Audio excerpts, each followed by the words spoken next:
In the lands of ancient Babylonia, there was a man named Daniel. He was known for his wisdom and his unshakable faith in God. 3 times every day, Daniel would open his window and sit down on his knees in prayer. He lived in Babylon, a grand city, where he served King Darius, a ruler of great power.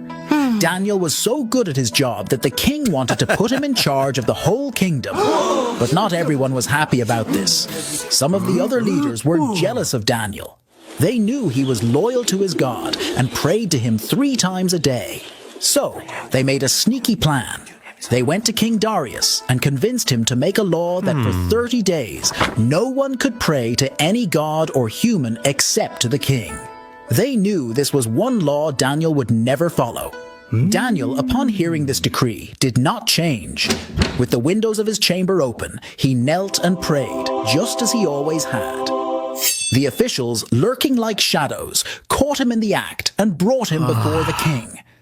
King Darius, distressed, realized he had been tricked into condemning his most trusted advisor. Yet, the law of the Medes and Persians could not be revoked.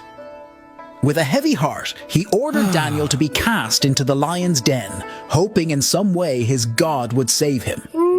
As night enveloped the land, Daniel was lowered into the den. The lions, mighty and fearsome, roared and paced. But as Daniel stood among them, a serene calm enveloped him. He spoke softly to the beasts, his voice a steady beacon in the darkness.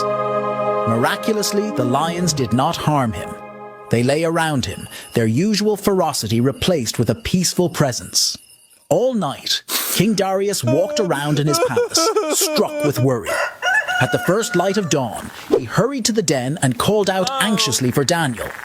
From the depths of the den, Daniel's voice rose, steady and calm. "O king, my God sent his angel and the lions have not hurt me."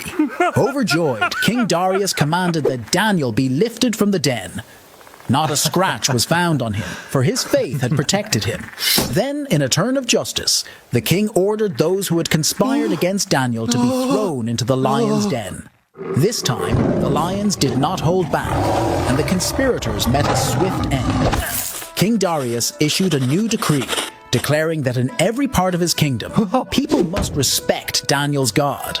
Daniel's bravery and trust in God protected him from the lions. His story teaches us about staying true to our beliefs, even